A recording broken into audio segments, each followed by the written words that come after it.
Hi friends, ఈరోజు మీ ముందుకు తెచ్చింది ప్రోడక్ట్ ప్రీమియం చాక్లెట్స్. ఇది మీకు చూపెడుతున్నవన్నీ ప్రీమియం మోడల్స్. వెడ్డింగ్ ఇన్విటేషన్స్కి, హల్దీ ఇన్విటేషన్స్కి, సేవ్ ది డేట్కి. ఇప్పుడు చూస్తున్నారా ఈ అదితి రాహుల్.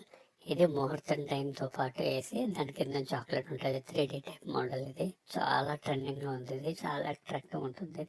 ఇది గ్రీటింగ్ కార్డ్, క్రిస్మస్కి, న్యూ ఇయర్కి బాక్స్ టైపు. ఇది రిసెప్షన్ ఇన్విటేషన్ విత్ హాట్ చాక్లెట్తో వస్తుంది. ఇది రిసెప్షన్ది. ఇది వెడ్డింగ్కి వాళ్ళ ఫ్రెండ్స్ కోసం కస్టమైజ్ చేసుకున్న చాక్లెట్స్. ఇది చాలా ప్రీమియం కలెక్షన్స్ వస్తుంది. ఇక మీకు చూపెడుతున్నాను చూడండి. దాని కింద రౌండ్ కలర్ అనేది ఆ స్ట్రాబెర్రీ ఫ్లేవర్తో వచ్చే ప్రీమియం ఇంపోర్టెడ్ చాక్లెట్ విత్ ఆ గ్రీటింగ్ కార్డ్ మీద టైంతో 3D మోడల్గా వస్తుంది. ఇది స్మాల్ క్రిస్మస్ కానీ, న్యూ ఇయర్స్ కానీ, ఫంక్షన్స్ కానీ, బర్త్డేస్ కానీ వాడుకోవచ్చు. దీని లోపల ఈ చాక్లెట్ కౌంటర్ని పెడతాం. కస్టమైజ్ చేసుకునే కార్డ్ చాక్లెట్ చాలా ట్రెండింగ్లో, చాలా క్లాసీ లుక్గా ఉంటుంది ఈ చాక్లెట్.